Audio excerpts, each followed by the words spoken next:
Annual day function of a school, the organization wanted to give a cash prize along with a memento to their best students. ठीक है? Each memento is made as shown in the figure and its base ABCD ये वाला जो base है is shown from the front side. ये आगे से दिखाया है इन्होंने. ठीक है? The rate of silver plating is ₹20 per centimeter square. ये हमें दिया है. ठीक है, तो हमें क्या बताना है? तो फर्स्ट पार्ट में हमें बताना है what is the area of the quadrant ODCO. तो ये जो क्वाड्रेंट है हमें इसका एरिया बताना है. तो एरिया ऑफ क्वाड्रेंट क्या होगा? Area of quadrant ODCO equal to theta by 360 degree times pi r square. ठीक है, थीटा का वैल्यू क्या है? 90 degree divided by 360 degree times pi का वैल्यू 22/7 और रेडियस क्या है? 7 सेंटीमीटर. ये हो गया 7 इंटू 7. ठीक है, इसको सॉल्व कर लेते हैं हम. तो ये हो गया 4 से 7 कैंसिल, 2 11 77/2 सेंटीमीटर स्क्वायर. ठीक है, और ये हो जाएगा 38.5 सेंटीमीटर स्क्वायर. ठीक है, ये हो गया area of quadrant ODCO. Second देखते हैं इसका. सेकंड पार्ट में है find the area of triangle AOB. तो एरिया ऑफ ट्रायंगल AOB क्या होगा? Half times base into height. ठीक है, बेस क्या है इसका? OB और हाइट क्या हो जाएगा? OA. OB कितना है? OB है ये 7 centimetre plus 3 centimetre that is 10 centimetre. ठीक है, OA कितना है? OD कितना है पहले ये बताओ. ये 7 सेंटीमीटर होगा. क्यों? क्योंकि ये भी क्या है? रेडियस है सर्कल का. और DA कितना है? 3 सेंटीमीटर. तो OA कितना हो जाएगा? 3 + 7 डेट इज 10 सेंटीमीटर. तो ये भी 10 सेंटीमीटर हो जाएगा. तो ये कितना आ जाएगा? ये हो जाएगा 50 सेंटीमीटर स्क्वायर. ठीक है, आगे देखते हैं क्या है. तो ठीक है, ए में पूछा है हमसे what is the total cost of silver plating the shaded part ABCD.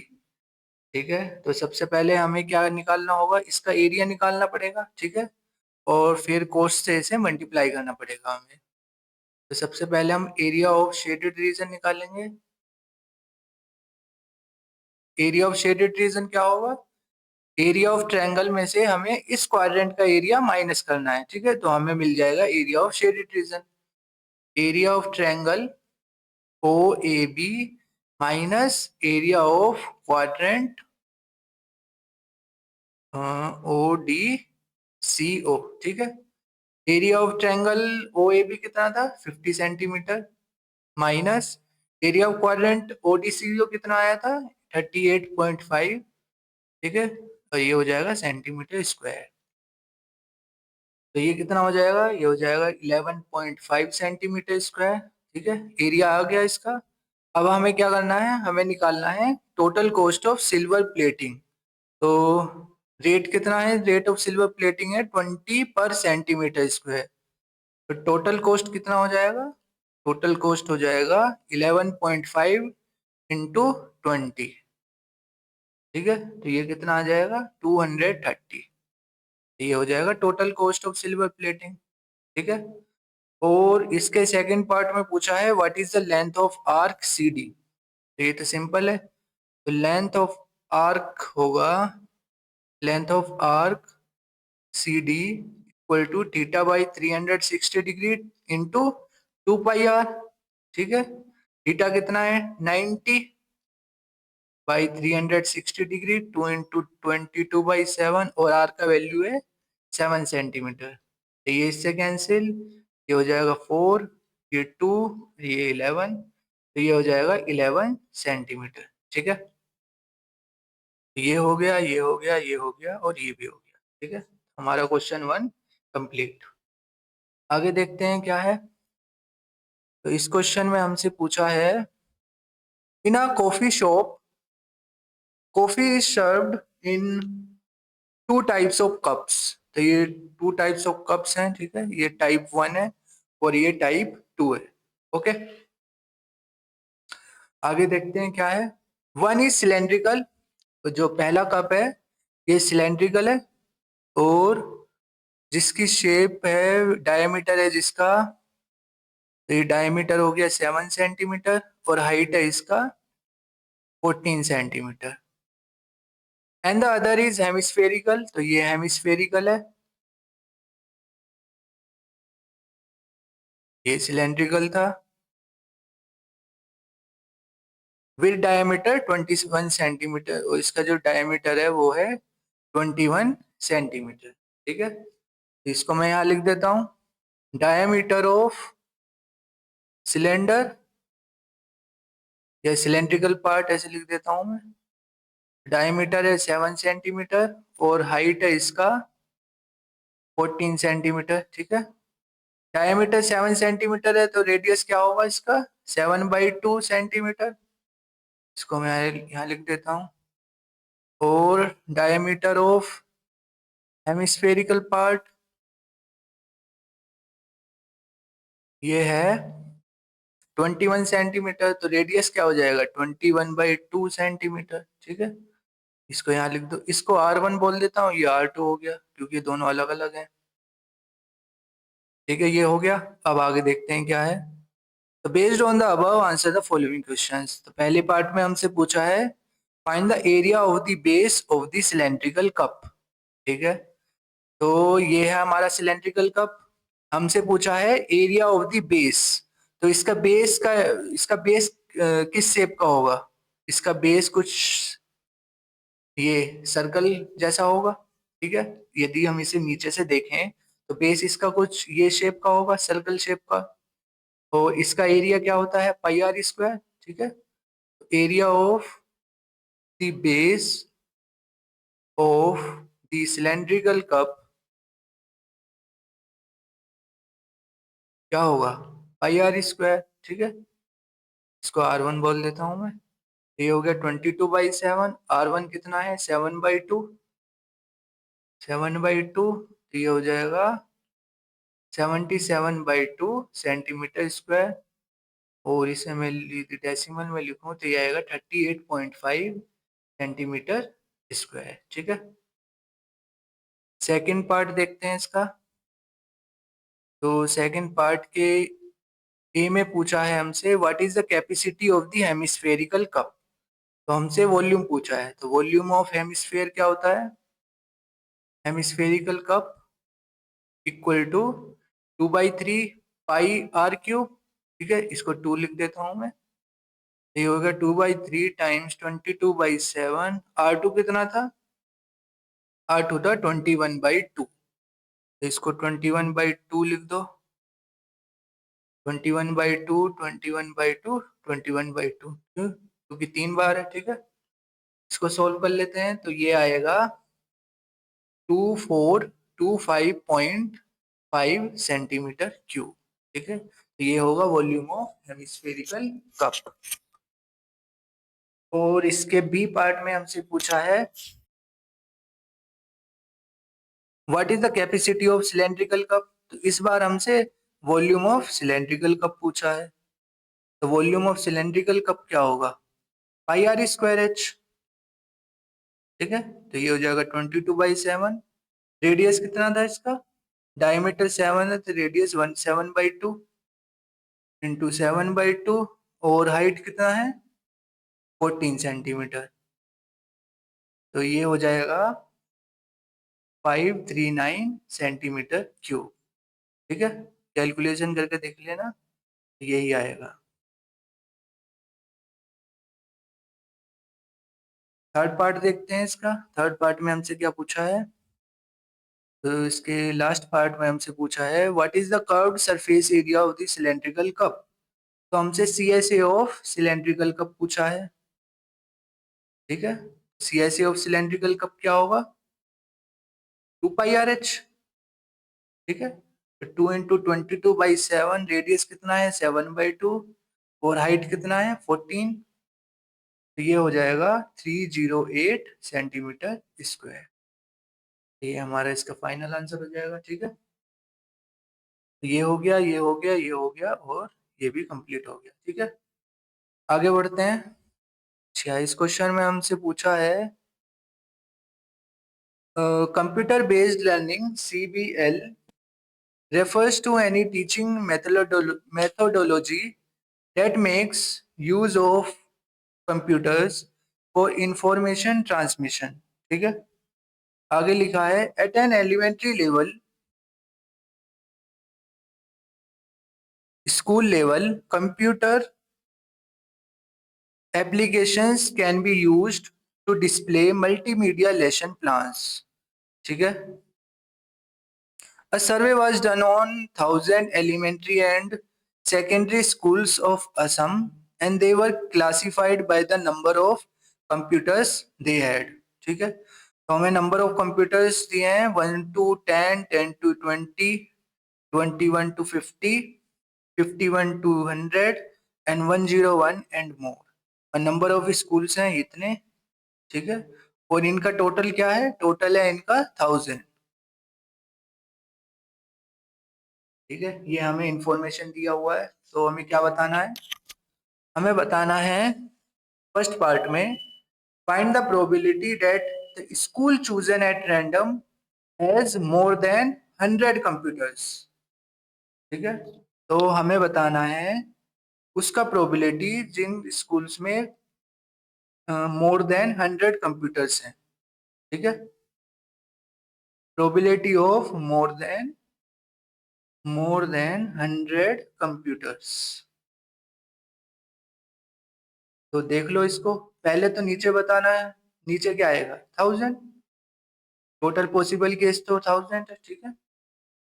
तो इसमें आएगा नहीं आएगा, इसमें नहीं आएगा, इसमें भी नहीं आएगा, इसमें भी नहीं आएगा, तो ये केस आएगा इसमें, क्योंकि इसमें है 101 एंड मोर कंप्यूटर्स। तो ऐसे कितने केस हैं, ऐसे कितने स्कूल्स हैं जिनमें 101 एंड मोर कंप्यूटर्स हैं, तो ऐसे हैं 80 केसेस, ठीक है। तो ऐसे 80 स्कूल्स हैं जिनमें मोर देन 100 कंप्यूटर्स हैं, तो इसको 80 लिख दो, तो ये कितना हो जाएगा 0.08, तो ये इसका प्रोबेबिलिटी हो जाएगा, ठीक है। सेकंड पार्ट देखते हैं इसका। सेकंड पार्ट के ए में हमसे पूछा है find the probability that the school chosen at random has 50 और फ्यूअर कंप्यूटर्स। फ्यूअर का क्या मतलब है, लेस देन, याद रखना इसको, मतलब 50 और 50 से कम कंप्यूटर्स हैं जिनके पास, ठीक है। तो प्रोबेबिलिटी ऑफ 50 और फ्यूअर कंप्यूटर्स, तो नीचे तो 1000 ही आएगा, और ऊपर क्या आएगा, तो ऐसे काउंट कर लो जिनमें 50 और 50 से कम कंप्यूटर्स हैं जिन स्कूल्स में। तो एक तो ये हो गया, एक ये हो गया, और एक ये वाला केस हो गया, ठीक है। ये वाला केस नहीं होगा क्योंकि इसमें 51 है, 51 से ज्यादा है, हमें 51 से कम बता, सॉरी, हमें 50 और 50 से कम बताने हैं, ठीक है। तो ये कितना हो गया 250 प्लस 200 प्लस 290, ये कितना हो जाएगा, ये आएगा 450 प्लस 290 डिवाइडेड बाई 1000, ये हो जाएगा 740 डिवाइडेड बाई 1000, डेट इज 0.74, ठीक है। तब बी देखते हैं find the probability that the school chosen at random has no more than 20 computers. ऐसे स्कूल जिनके पास 20 कंप्यूटर से ज्यादा कंप्यूटर नहीं है, ऐसे कितने केस हैं, ऐसे एक तो ये केस बन गया और एक ये केस के बन गया, ठीक है। क्योंकि इनके पास 20 कंप्यूटर से ज्यादा कंप्यूटर्स नहीं है, ठीक है। तो probability of no more than 20 computers, equal to 250 plus 200 divided by 1000, ये हो जाएगा 450 डिवाइडेड बाई 1000, ये हो जाएगा 0.45। ठीक है, अब इसका थर्ड पार्ट देखते हैं। थर्ड पार्ट में हमसे पूछा है find the probability that the school chosen at random has 10 और लेस देन 10 कंप्यूटर्स। तो जिनके पास 10 और 10 से कम कंप्यूटर्स हैं, तो ऐसे कितने केस हैं? तो ऐसा तो एक ही केस है। ठीक है, तो प्रोबेबिलिटी ऑफ 10 और लेस देन 10 कंप्यूटर्स, तो ये हो गया 250 डिवाइडेड बाई 1000, ये कितना होगा 0.25। ये हमारा इसका आंसर हो जाएगा। ठीक है, तो इसका ये भी हो गया, ये हो गया, ये हो गया और ये भी हो गया। ठीक है, ये क्वेश्चन हमने कंप्लीट कर लिया। आगे बढ़ते हैं, इसमें देखते हैं क्या पूछा है हमसे। Two schools P and Q decided to award prizes to their students for two games of hockey, rupees X पर student, and cricket rupees Y पर स्टूडेंट। ठीक है, तो हॉकी वाले बच्चों के लिए जो कॉस्ट है वो X पर स्टूडेंट है। कॉस्ट फॉर हॉकी स्टूडेंट्स, तो हॉकी वाले स्टूडेंट है उनके लिए कॉस्ट है X। ठीक है, और जो क्रिकेट वाले बच्चे हैं उनके लिए कॉस्ट रखी है रुपीज Y पर स्टूडेंट। ठीक है, school P decided to award a total of 9500। School P ने इतने रुपीस अवॉर्ड किए हैं total for the two games. ठीक है, दो गेम है हॉकी और क्रिकेट, इन दोनों को मिला के उसने 9500 रुपये दिए हैं। ठीक है, for the two games to 5 and 4 students respectively. ठीक है, इसका मतलब हॉकी में 5 बच्चे हैं और क्रिकेट में 4 बच्चे हैं, इन दोनों को मिला के स्कूल पी ने 9500 रुपये दिए हैं। ठीक है, तो इसका मतलब क्या हुआ, एक स्टूडेंट को कितने दिए जा रहे हैं हॉकी में X, और बच्चे कितने हैं टोटल 5, 5 4 हॉकी के लिए, तो टोटल कितना हो गया 5X, इतना उसने हॉकी को दिए। इतने रुपीस स्कूल पी ने हॉकी वाले बच्चों को दिए टोटल, और क्रिकेट वाले बच्चों को कितने दिए, बच्चे कितने हैं 4, और एक के लिए कितना है 4Y, सॉरी, तो टोटल कितना हो जाएगा 4Y, और ये सम कितना होगा 9500। ठीक है, तो ये हो गया पहला equation. While school Q decided to award 7370 for the two games to 4 and 3 students respectively। तो जैसे हमने ये किया ऐसे हम इसको कर लेते हैं। तो इसमें अब की बार हॉकी में 4 बच्चे हैं और क्रिकेट में 3 है, तो ये हो जाएगा 4X plus 3Y equal to 7370। ये हो गया सेकंड इक्वेशन। ठीक है, अब देखते हैं हमसे क्या क्या पूछा है। Represent the following information algebraically in terms of x and y. तो ये तो हमने रिप्रेजेंट कर दिया, तो ये हो गया हमारा पहला पार्ट। ठीक है, तो पहला पार्ट कंप्लीट। सेकंड देखते हैं अब, सेकंड में क्या पूछा है हमसे। सेकंड पार्ट में हमसे पूछा है what is the price amount for hockey. तो इसका मतलब हमें ये दोनों लीनियर इक्वेशंस को सोल्व करना पड़ेगा। ठीक है, तो हम क्या करते हैं, यहाँ से इक्वेशन नंबर 2 से हम x की वैल्यू निकाल लेते हैं। तो फ्रॉम इक्वेशन नंबर 2 x का वैल्यू होगा 7370 माइनस 3y डिवाइडेड बाई 4, इसको हम इक्वेशन 3 बोल देते हैं, और पुट इन इक्वेशन नंबर 1, इसको हम इक्वेशन 1 में पुट कर देते हैं। ठीक है, तो ये होगा 5 टाइम्स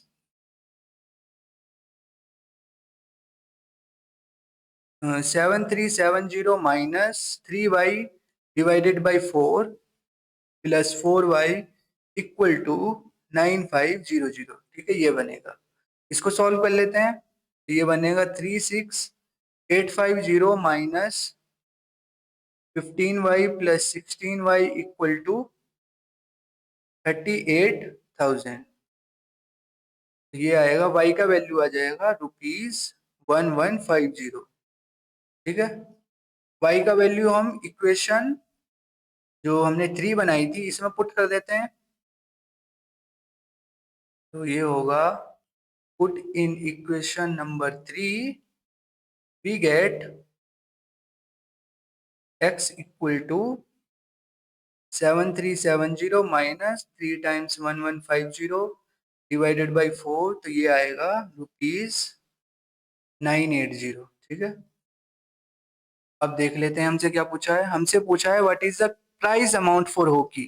तो हॉकी के लिए क्या अमाउंट था, एक्स था, और एक्स की क्या वैल्यू है 980। तो ये होगा the price amount is for hockey is ₹980। ठीक है, अब पूछा है हमसे price amount on which game is more and by how much. किस गेम पर सबसे ज्यादा अमाउंट है। ठीक है, तो ये हॉकी के लिए हो गया, ये क्रिकेट के लिए हो गया। तो ऑब्वियसली क्रिकेट में ज्यादा है, कितना ज्यादा है, तो ये है 51150 माइनस 980, तो ये हो गया ₹170। ठीक है, तो 170 more on cricket, more on cricket. ठीक है, देन हॉकी। ठीक है, आगे देखते हैं, थर्ड पार्ट में देखते हैं क्या पूछा है हमसे। थर्ड पार्ट में हमसे पूछा है what will be the total price amount if there are 2 students each from 2 games. यदि हम दोनों गेम में से दो दो स्टूडेंट्स को पिकअप करें, उठाएं उन्हें, तो टोटल प्राइस अमाउंट कितना बनेगा। ठीक है, तो हमें पता है हॉकी के लिए कितना है एक्स, और हमने कितने बच्चे उठाए हैं 2, प्लस, और क्रिकेट के लिए कितना है वाई, और बच्चे कितने लिए हैं 2।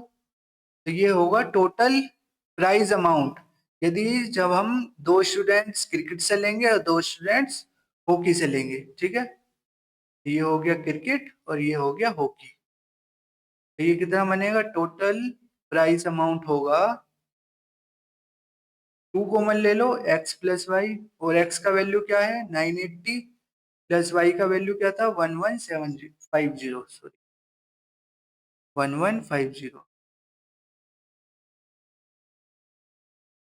ठीक है, तो ये हो जाएगा ₹4260। ठीक है, ये हमारा इसका आंसर हो जाएगा। ये भी हमारा कंप्लीट हो गया। ठीक है, आगे बढ़ते हैं, इस क्वेश्चन में देखते हैं क्या पूछा है हमसे। तो इस क्वेश्चन में हमसे पूछा है governing council of A local public government authority of Dehradun decided to build an adventurous playground on the top of a hill, which will have adequate space for parking। ठीक है, तो क्वेश्चन रीड करते हैं हम अपना। After सर्वे, तो ये है डायग्राम। ठीक है, ये प्लेग्राउंड है, ये पार्किंग एरिया है, और ये सब है। आगे देखते हैं, after survey it was decided to build rectangular playground.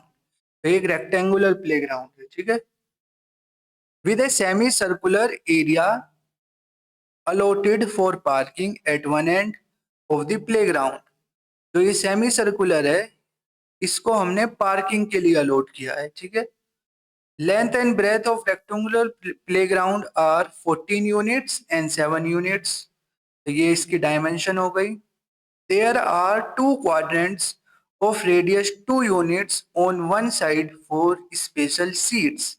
तो ये हैं 2 छोटे छोटे क्वाड्रेंट जो हमने रेक्टेंगुलर प्लेग्राउंड में स्पेशल सीट्स के लिए अलोकेट किए हैं। ठीक है, और इनका रेडियस है 2 यूनिट्स। तो ये 2 यूनिट्स है और ये भी 2 यूनिट्स। ठीक है, अब देखते हैं हमसे क्या क्या पूछा है।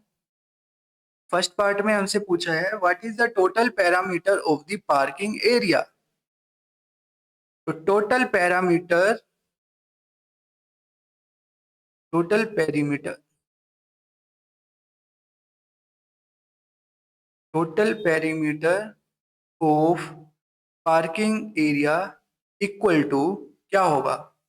एक तो ये जो कर्व्ड एरिया, ये जो कर्व है इसका पेरीमीटर प्लस ये जो एक रेक्टेंगल लगा हुआ है इसका पेरीमीटर, तो यही तो होगा टोटल पैरामीटर। ठीक है, तो क्या क्या लिखेंगे इसमें? इस कर्व का क्या होगा? सेमी सर्कल का पेरीमीटर क्या होता है? पाई आर। ठीक है, प्लस अब इसका इसका पेरीमीटर लिखना है रेक्टेंगल का। ठीक है, तो एक तो ये साइड हो गई, एक ये वाली साइड हो गई, एक ये वाली साइड हो गई। ये वाली साइड हम नहीं लेंगे। क्यों नहीं लेंगे? क्योंकि ये वाली साइड इस ये जो सेमी सर्कल है इसमें इंक्लूड हो गई है। ठीक है, हमें केवल ये तीनों साइड्स कंसीडर करनी है पैरामीटर के लिए। तो ये हो गया। तो पैरामीटर के लिए हमें क्या करना है? इन तीनों साइड्स को ऐड कर देना है। तो ये 14 है तो ये भी 14 होगी, प्लस ये 7 होगी, प्लस और ये वाली कितनी है? 14। तो ये होगा हमारा टोटल पैरामीटर। इसको लिख लेते हैं 22/7। रेडियस क्या है? रेडियस है इसकी, ये टोटल 7 है तो ये होगी 7/2, प्लस ये कितना होगा? ये आएगा 35। ठीक है, तो ये हो जाएगा 11 प्लस 35 दैट इज 46 यूनिट्स। ये होगा हमारा टोटल पैरामीटर 46 यूनिट्स। ठीक है, आगे बढ़ते हैं। नेक्स्ट पार्ट में हमसे पूछा है what is the total area of parking and the two quadrants. Total area of parking plus quadrant, two quadrants क्या होगा? देखो, ये तो सेमी सर्कल है, इसका एरिया होगा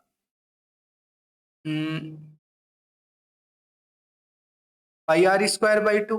ठीक है, प्लस इन दो क्वाड्रेंट्स का एरिया क्या होगा? इसका एरिया होगा पाई आर स्क्वायर बाई 4 और इसका एरिया होगा पाई आर स्क्वायर बाई 4। तो मिलके क्या हो गए? दोनों पाई आर स्क्वायर बाई 2 हो गए ना। तो ये हो गया पाई आर स्क्वायर बाई 2, लेकिन इसका रेडियस अलग है और इन दोनों का रेडियस अलग है। इसको 1 बोल दो, इसको 2 बोल दो। ठीक है, इसमें से पाई बाई 2 कॉमन ले लो, r1 square plus r2 square. ये हो जाएगा 22/7 टाइम्स 1/2। इसका रेडियस क्या है? 7/2 है, और इन दोनों का रेडियस क्या था? इसका रेडियस था 2 यूनिट्स। ये हो जाएगा 4। इसको सॉल्व कर लेते हैं तो ये आएगा, इसको सॉल्व करके आएगा 25.536 यूनिट स्क्वायर। ठीक है, अब इसका बी पार्ट देखते हैं, बी पार्ट में क्या पूछा है। तो बी पार्ट में हमसे पूछा है what is the ratio of area of playground to the area of parking area. अच्छा, रेशियो पूछा है तो area of playground divided by area of parking area. So ठीक है, तो एरिया ऑफ प्लेग्राउंड क्या है? ये तो रेक्टेंगल है तो ये होगा 14 टाइम्स 7, और एरिया ऑफ पार्किंग क्या है? ये सेमी सर्कल, तो ये हो गया पाई आर स्क्वायर बाई 2। ठीक है, तो ये कितना हो जाएगा? 2 into 14 times 7 divided by 22/7। R कितना है? 7/2 इंटू 7/2। तो ये होगा, इससे कैंसिल, ये 11, इससे ये कैंसिल, इसको 2 को ऊपर लेकर जाओ, 14/11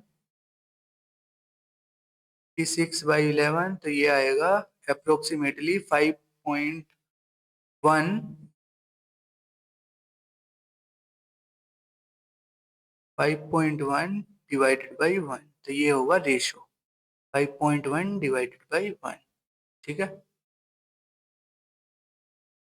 इसका थर्ड पार्ट देखते हैं। थर्ड में क्या पूछा है हमसे, what is the cost of fencing the playground and parking area at the rate of 2 unit, 2 rupees per unit.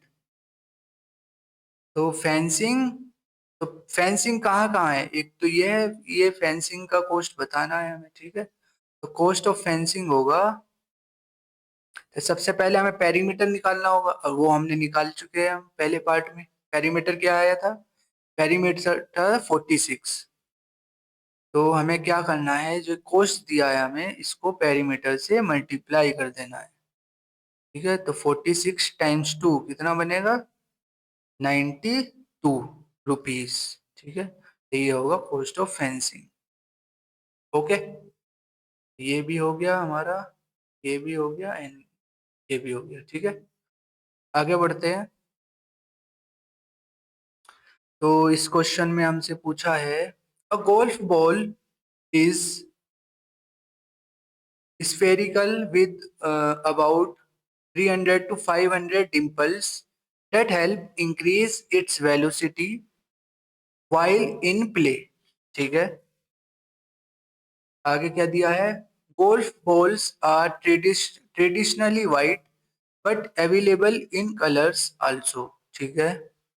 In the given figure a golf ball has diameter 4.2, इसका जो diameter है वो 4.2 है, and the surface has 315 dimples, वो जो surface पर 315 dimples हैं, मतलब गड्ढे हैं, ठीक है, ऐसे ऐसे समझ लो। और ये जो है ये हेमिस्फेरिकल है, जिनकी रेडियस 2 mm है।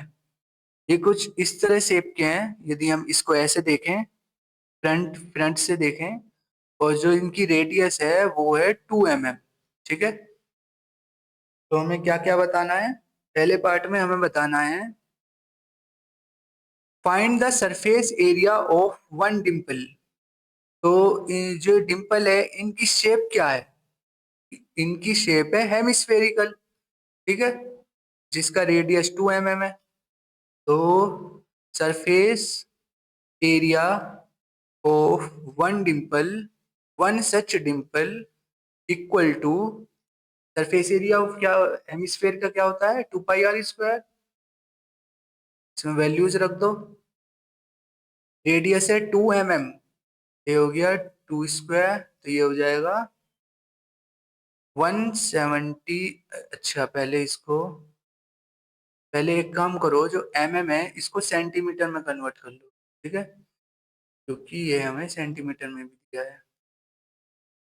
तो अच्छा, को सेंटीमीटर में कैसे कन्वर्ट करते हैं, देखो 1 mm में 10⁻³ मीटर होते हैं, ठीक है। ये कन्वर्जन याद रख लेना। वो 1 मीटर में क्या होता है, 100 सेंटीमीटर, ठीक है।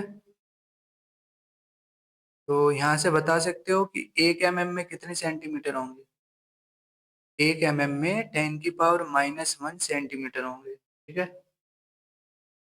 यही हमें याद रखना है। हमें कितने दिए हैं, हमें 2 mm दिए हैं, तो कितने सेंटीमीटर हो जाएगा ये हो जाएगा, देखो 1 mm में कितने सेंटीमीटर, 10⁻⁻1 सेंटीमीटर, तो 2 mm में कितने सेंटीमीटर होंगे, 2 × 10⁻⁻1 सेंटीमीटर, डेट इज 0.2 सेंटीमीटर, ठीक है। तो इसको मैं क्या कर देता हूँ, 0.2 रख देता हूँ, ठीक है? ये हो गया 0.2²। तो ये जो आंसर आएगा, अब इसको सोल्व करके, तो ये आएगा 0.251 सेंटीमीटर², ठीक है। अब ये सेंटीमीटर में आएगा, ओके। आगे देखते हैं, आगे क्या पूछा है हमसे। आगे पूछा है हमसे, find the volume of the material dug out to make one dimple, ठीक है।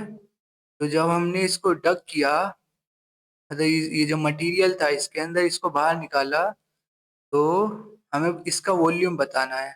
तो इसका वॉल्यूम क्या होगा, जो इसका वॉल्यूम होगा हेमिस्फेरिकल का, हेमिस्फेयर का, तो हमें सिंपल ये बताना है volume of semi hemisphere, hemisphere. ये होगा 2/3 πr³। 2/3 पाई का वैल्यू 22/7, और रेडियस क्या है इसका, ये अभी निकाला था हमने, 0.2 सेंटीमीटर। इसको रख दो 0.2।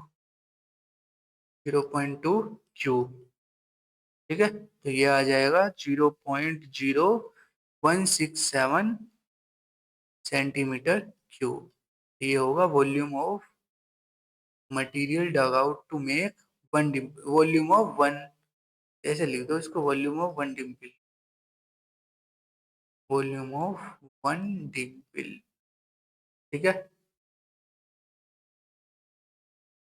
आगे बढ़ते हैं, आगे क्या पूछा है हमसे। तो नेक्स्ट पार्ट में हमसे पूछा है find the total surface area expose to the surroundings. तो सराउंडिंग में कितना एरिया एक्सपोज है, तो एक यही तो ये वाला है ना पूरा एरिया, ये पूरा एरिया ही तो एक्सपोज है, लेकिन हमें ये वाला एरिया हटाना पड़ेगा, ठीक है। तो इसको हम कैसे लिखेंगे, इसको देखो पहले। तो total area exposed, total surface area जो एक्सपोज है सराउंडिंग में, वो है, पहले तो हम क्या करते हैं, टोटल एरिया लिखते हैं इसका, स्फेयर का, तो वो 4 पाई r² होगा। ये समझ में आया। हम ऐसे एज्यूम कर लेते हैं कि इस बॉल में डिंपल्स बिल्कुल भी नहीं है, तो ये जो बॉल है ये हमारी ऐसे है, ठीक है, एक स्फेयर है, इसको ऐसे एज्यूम करो, ये है एक स्फेयर, ठीक है।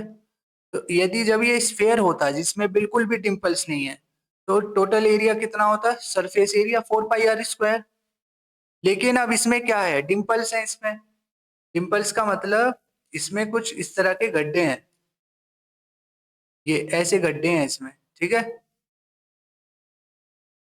ये ये है डिंपल्स। और इन गड्ढे का क्या मतलब है, इसका मतलब ये जो ये वाला सर्कल है, ये वाला एरिया, ये गायब है इनमें से, ठीक है। तो हमें क्या करना है, हमें इस एरिया को माइनस करना है, इसे माइनस कर दो, माइनस माइनस माइनस क्या करना है हमें, ये जो सर्कल है, देखो इसको मैं यहाँ बनाता हूँ, ये डिंपल है और इसके ऊपर ये क्या है, सर्कल है, ऐसे। तो हमें क्या करना है, इस ये जो ये वाला एरिया है इसको माइनस करना है हमें, ठीक है, क्योंकि ये है नहीं हमारे इसमें, ये गायब है डिम, ठीक है ना। तो इसको हटा दो, तो ये क्या बनेगा, पाई r²। और ऐसे कितने डिंपल्स हैं, ऐसे डिंपल्स हैं 315, तो इसको 315 से मल्टीप्लाई भी करना पड़ेगा, ठीक है, सिंपल इतना। अब देखो, जब हमने इसको हटा दिया तो अब कौन सा एरिया आ गया, अब ये वाला एरिया सराउंडिंग के उसमें आ गया, ठीक है, सराउंडिंग के कांटेक्ट में आ गया, ये जो अंदर वाला था, ठीक है। तो अब हमें इस एरिया को काउंट करना पड़ेगा, ये जो ये कर्व्ड सरफेस एरिया है, ठीक है। हमने क्या किया, मैं इसको दोबारा समझाता हूं। हमारे पास ये था,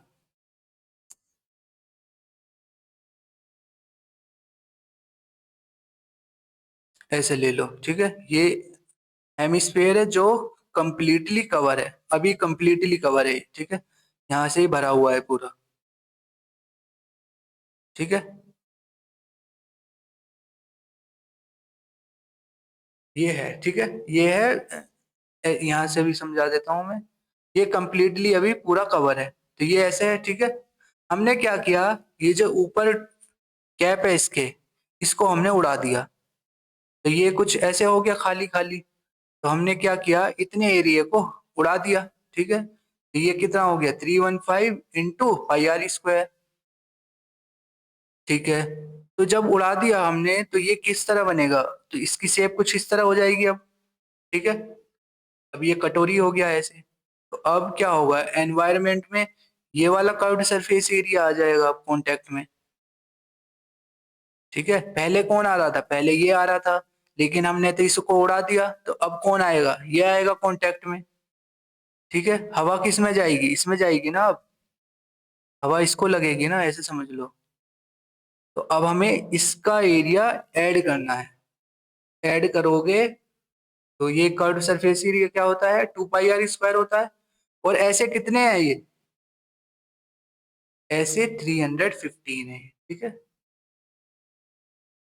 तो ये कितना हो गया, 4 पाई r² माइनस 315 पाई r² माइनस 315 इंटू 2 पाई r², नहीं प्लस है, तो ये हो जाएगा 4 पाई r² प्लस 315 पाई r², ठीक है।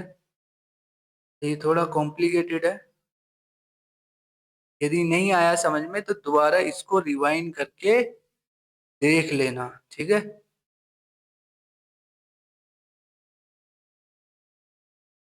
सबको हटा दो। अब हमें इसकी कैलकुलेशन करनी है बस। ये हो जाएगा 90, अच्छा। देखो देखो देखो, ये रेडियस जो है अलग अलग है। ये स्फेयर का रेडियस है, टोटल स्फेयर का रेडियस। ये कैपिटल आर ही ले लो इसको, ठीक है। ये कैपिटल आर हो गया, कैपिटल आर, ठीक है। और कैपिटल आर कितना है, कैपिटल आर है 4.2 डिवाइडेड बाई 2 सेंटीमीटर, और स्मॉल आर है 0.2 सेंटीमीटर, ठीक है। ये दो वैल्यूज को इसमें सब्स्टिट्यूट कर देना, तो वैल्यू आंसर जो आएगा इसका वो होगा 94.94 सेंटीमीटर स्क्वायर, ठीक है। तो ये हमारा इसका आंसर हो जाएगा। और थर्ड के बी में हमसे पूछा है find the volume of the golf ball. Volume क्या होगा इसका, वॉल्यूम होगा 4/3 पाई r³ सिंपल है ये तो इसमें 4/3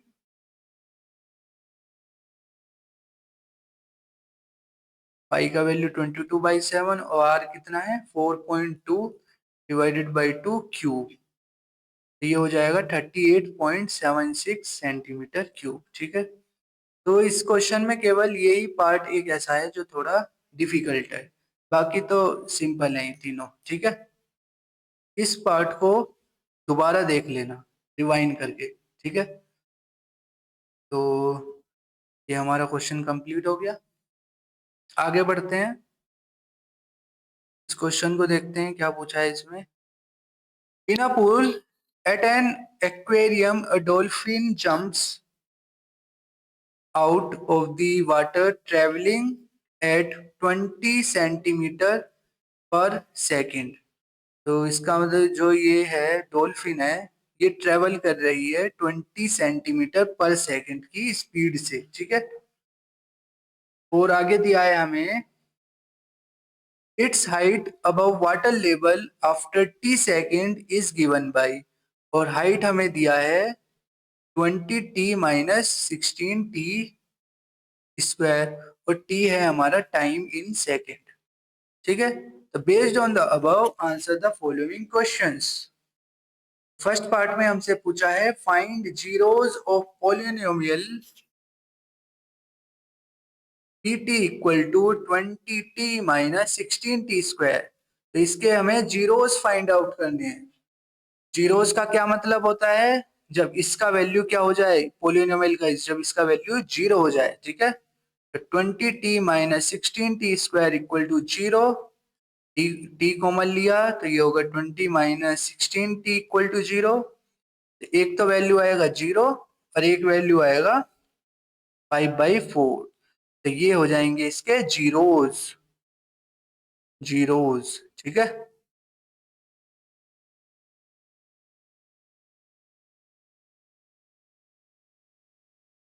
तो ये हो गया जीरोस। जीरोस वो वैल्यूज होती हैं जब ये पोलिनोमियल की वैल्यू क्या हो जाए 0, ठीक है। मतलब टी की वो वैल्यूज जिनको रखकर ये 0 बन जाए, ठीक है। टी की वो वैल्यूज जिनको रखकर ये पोलिनोमियल 0 बन जाए उसको जीरोस बोलते हैं, ठीक है।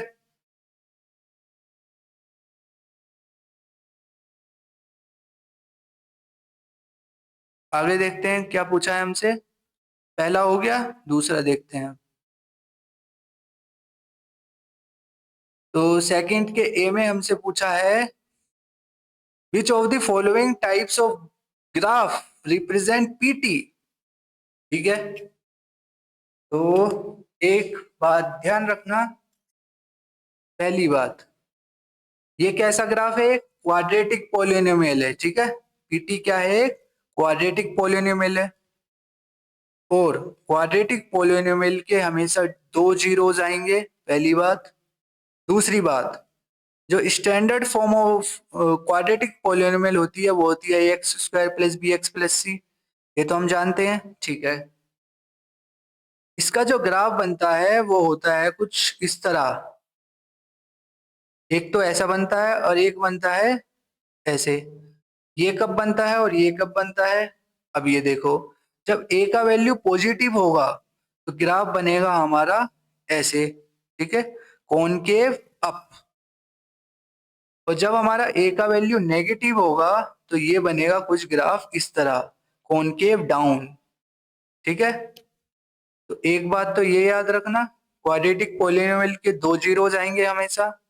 सेकंड बात, जब भी ए पॉजिटिव होगा तो ग्राफ इस तरह बनेगा, और यदि ए नेगेटिव है तो ग्राफ इस तरह बनेगा। और ये होती है हमारी जनरल फॉर्म ऑफ या general standard form of quadratic equation या क्वाड्रेटिक पॉलिनोमियल, ठीक है। तीसरी बात, जीरोस का क्या मतलब होता है? अभी बताया था मैंने, जीरोस का मतलब होता है टी की वो वैल्यूज जहां पर ये पॉलिनोमियल जीरो हो जाए, यही होता है ना जीरोस का मतलब। इसका मतलब ये टी है हमारा और ये क्या है? ये वाई है। तो ये हमेशा याद रखना, जो क्वाड्रेटिक पॉलिनोमियल होता है या तो वो कुछ इस तरह कट करेगा, ऐसे कट करके जाएगा, या ये कुछ ऐसे कट करके जाएगा, ठीक है। और यही हमारी जीरोज होते हैं, ये जो ये जीरोज होते हैं ना, इसको मैं ऐसे लिख देता हूँ, ये वाई एक्स है, ठीक है। देखो ये है वाई और ये है एक्स, ये है वाई ये है एक्स, ठीक है। तो एक हमारा जो हमने लिया ये वाला case, as greater than zero है, ठीक है। तो जो हमारा ग्राफ है वो कुछ इस तरह जा सकता है, एक ऑब्वियसली है, और या ये कुछ इस तरह जा सकता है, ठीक है। तो जहां ये एक्स को कट करता है ये, यही जीरो होता है, ठीक है। जहां ये एक्स को कट कर रहा है ना, यही जीरोज होते हैं, ठीक है। ये बात ध्यान रखनी है, ठीक है। ये तीन बातें हैं जो ध्यान रखनी है हमें। अब हम इसको देखते हैं, इसमें क्या पूछा है हमसे। तो which of the following type of graph represent PT, ठीक है। तो इसमें सबसे पहले क्या देखना है हमें? सबसे पहले देखना है कि ए पॉजिटिव है या ए नेगेटिव है। तो इसमें ए नेगेटिव है, इसका मतलब ग्राफ कैसा बनेगा? ऐसा बनेगा, ठीक है। तो और इसके नंबर ऑफ जीरोस कितने होंगे? इसके नंबर ऑफ जीरोस होंगे टू, टू होंगे ना, ठीक है। और कौन कौन से होंगे वो हमने अभी निकाले थे, जीरो और 5/4, ठीक है। तो जीरोस होंगे जीरो और 5/4। और ये जीरोस कहाँ लाई करेंगे? एक्स एक्सिस पर ऐसे लाई कर रहे होंगे कुछ, मतलब ये एक्स एक्सिस को दो बार कट कर रहे होंगे, तो देख लो। तो ये तो बिल्कुल नहीं होगा, क्योंकि ये एक्स को कितनी बार कट कर रहा है? एक बार कट कर रहा है, ठीक है। ये वाला हो सकता है, ये वाला भी हो सकता है, और हाँ ये वाला भी नहीं होगा क्योंकि ग्राफ हमारा ऐसे बनेगा, तो ये भी नहीं होगा बिल्कुल भी, ठीक है। ये सी भी कट कर दो। अब है लड़ाई ए और बी में, ठीक है। अब देखो जीरोस क्या है हमारे, 0,5/4। देखो अब यहाँ पर एक्स एक्सिस पे देखो, तो यहाँ पर जीरो आ रहा है, यहाँ पे जीरो आ रहा है, ठीक है बिल्कुल। यहाँ जीरो है, जीरो से स्टार्ट हो रहा है।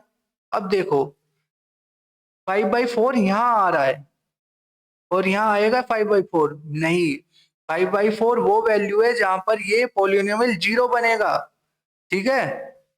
और ये बता रहा है कि 5/4 पे वैल्यू इसकी कुछ वैल्यू है, तो ऐसा तो बिल्कुल पॉसिबल ही नहीं है, ठीक है। ये जीरोस का मतलब होता है जहां पर ये पोलिनोमियल की वैल्यू जीरो हो जाए, ठीक है। और इस ग्राफ के अकॉर्डिंग 5/4 पर इस 5/4 पर कुछ वैल्यूज आ रही है, वो जीरो नहीं आ रही है इस पर, इसके इस ग्राफ के अकॉर्डिंग, ठीक है। और इस ग्राफ के अकॉर्डिंग y की वैल्यू जीरो आ रही है, ठीक है। तो कौन सा ग्राफ सही होगा? ग्राफ ए सही होगा या बी होगा? ऑब्वियसली ग्राफ ए सही होगा, ठीक है। क्योंकि 5/4 पर जो इस पोलिनोमियल की वैल्यू जीरो है, और इस ग्राफ के अकॉर्डिंग 5/4 पर y की कुछ वैल्यू है जो कि नहीं होनी चाहिए, ठीक है। तो कौन सा ग्राफ सही होगा हमारा? ए ग्राफ सही होगा, ठीक है। आगे बढ़ते हैं अब।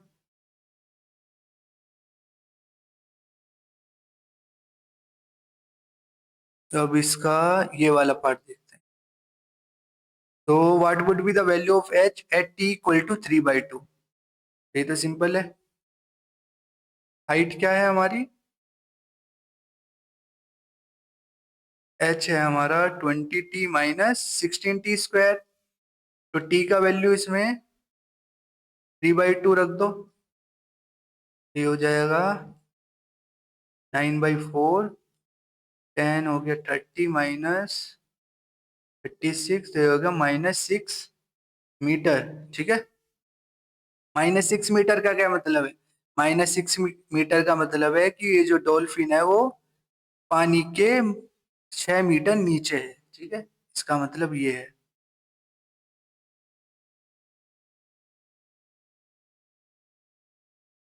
बी देखते हैं अब इसका। How much distance has the dolphin covered before hitting the water level again, ठीक है। तो हमसे पूछा है कि इस डॉल्फिन ने कितना डिस्टेंस ट्रेवल कर लिया before hitting the water level again. तो ये यहां से निकली डॉल्फिन।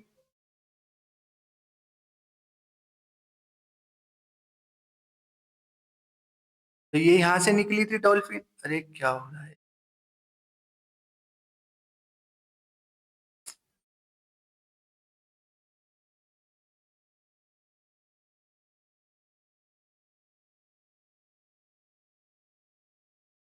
तो ये डॉल्फिन यहां से निकली थी, ठीक है। और इसने कुछ डिस्टेंस ट्रेवल किया, और देन ये फिर पानी में चली गई। तो हमें ये डिस्टेंस बतानी है कि इसने कितनी डिस्टेंस ट्रेवल करी। तो क्या होता है? Distance speed equal to distance upon time. Speed कितना है?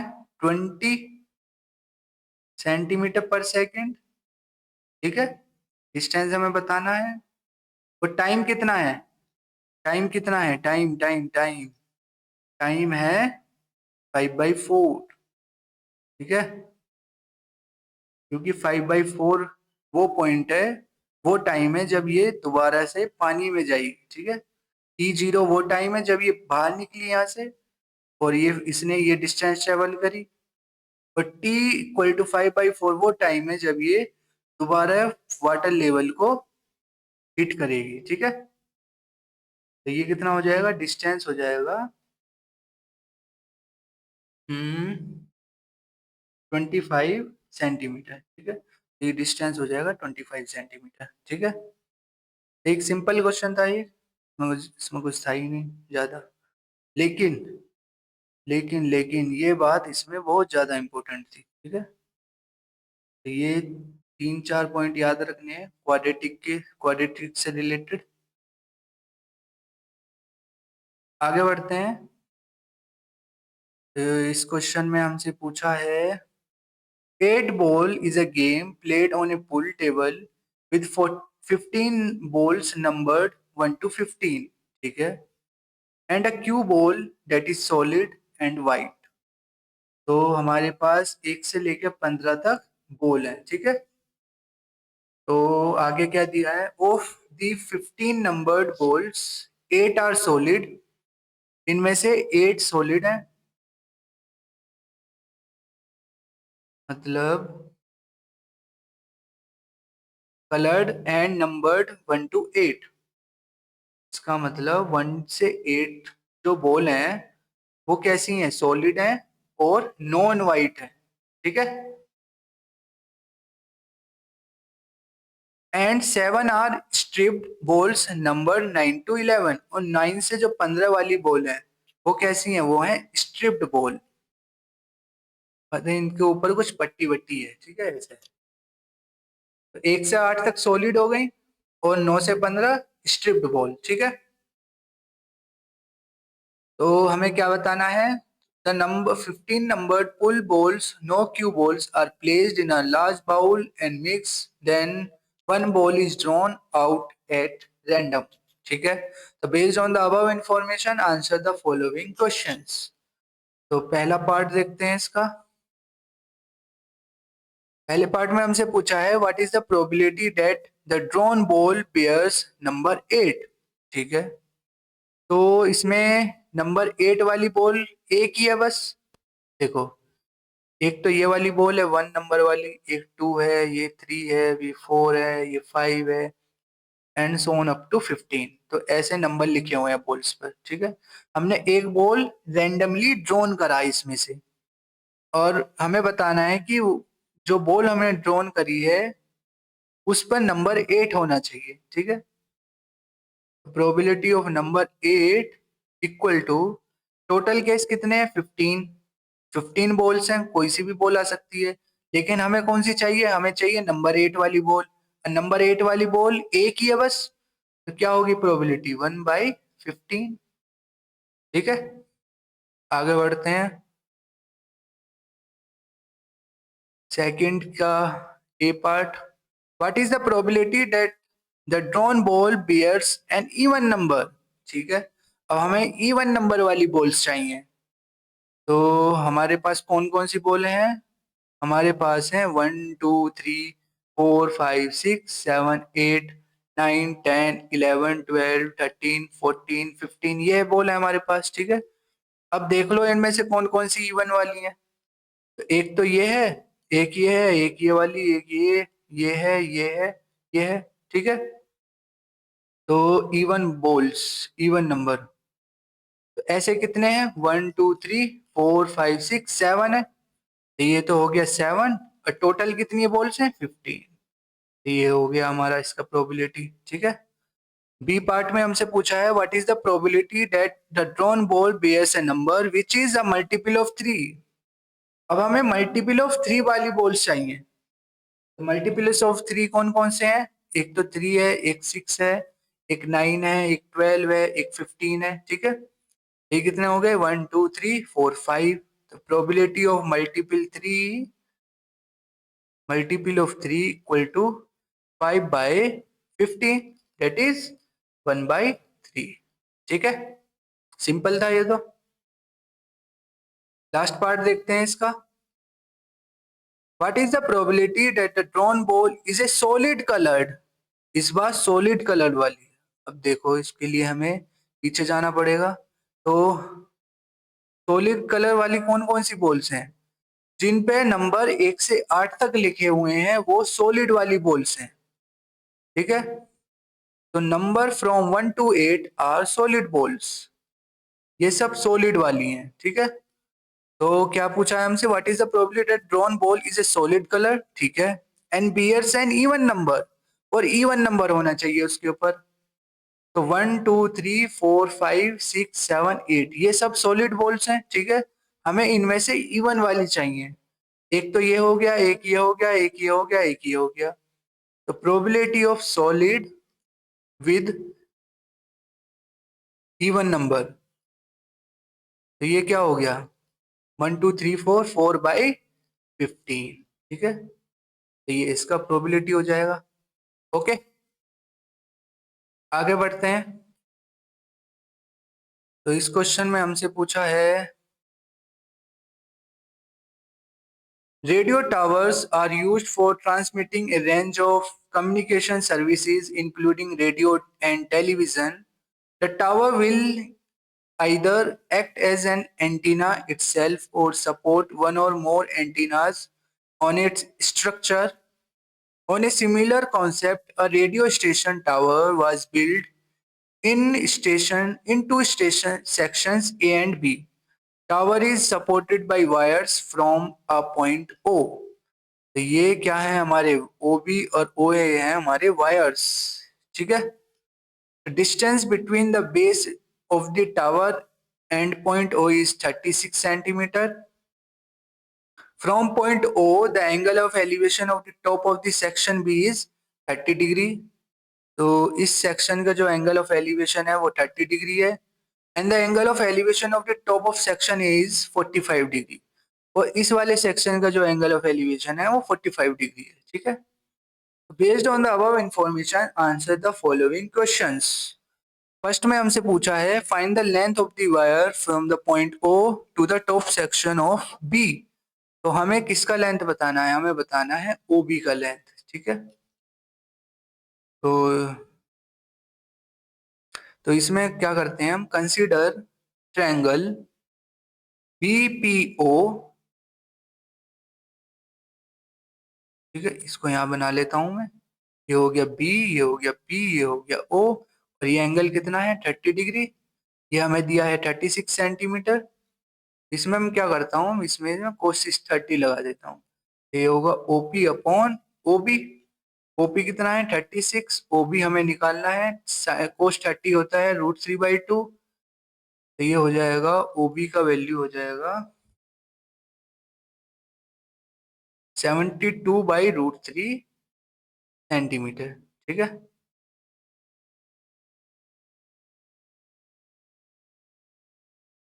ठीक है, आगे देखते हैं। सेकंड पार्ट में देखते हैं क्या पूछा है। तो सेकंड में हमसे पूछा है, ये तो दिख ही नहीं रहा, फाइंड द डिस्टेंस AB। तो AB क्या है हमारा, ये हमें डिस्टेंस निकालनी है। इसको यहाँ बना लेता हूँ मैं।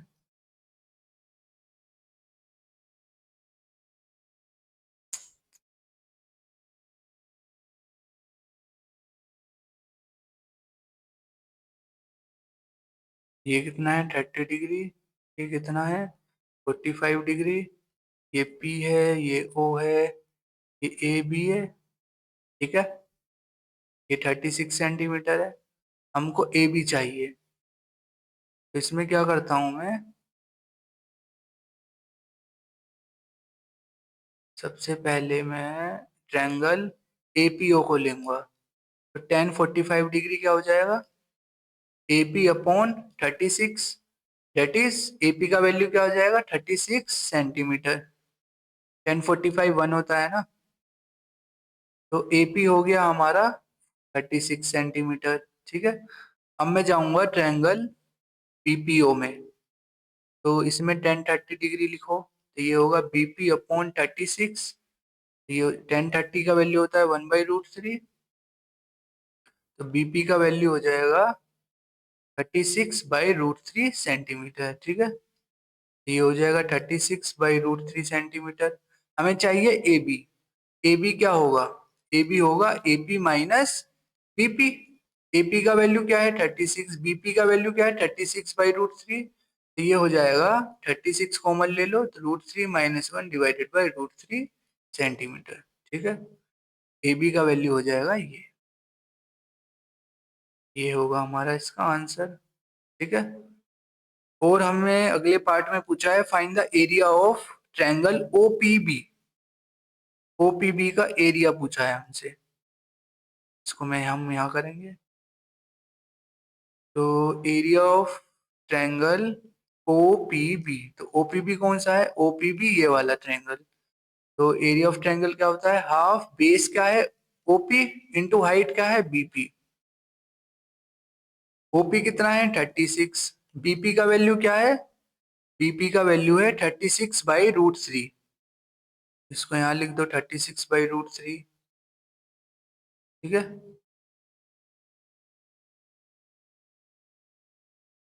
36/√3 इसको कैलकुलेट कर लो। तो ये हो गया 18 टाइम्स 36/√3। तो ये कितना हो जाएगा 48,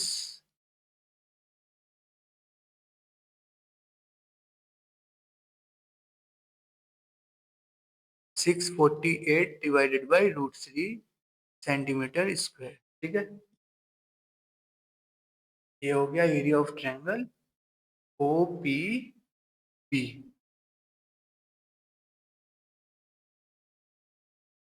और थर्ड पार्ट में हमसे पूछा है find the height of the section A. Section A की हाइट बतानी है from the base of the tower, यहां से बतानी है, मतलब हमें एपी बतानी है, और एपी हमने निकाल लिया है ऑलरेडी, कितना 36 सेंटीमीटर। इसका होगा आंसर 36 सेंटीमीटर। ठीक है, तो हमारे सारे पार्ट कंप्लीट हो गए। आगे देखते हैं। Okay, thank you. तो इसका मतलब हमने सारे क्वेश्चंस कंप्लीट कर लिए। ठीक है, आई होप समझ में आए होंगे, और जो कुछ नहीं आया समझ में, यू कैन कमेंट में, उसे मैं बता दूंगा। Till then bye, thank you.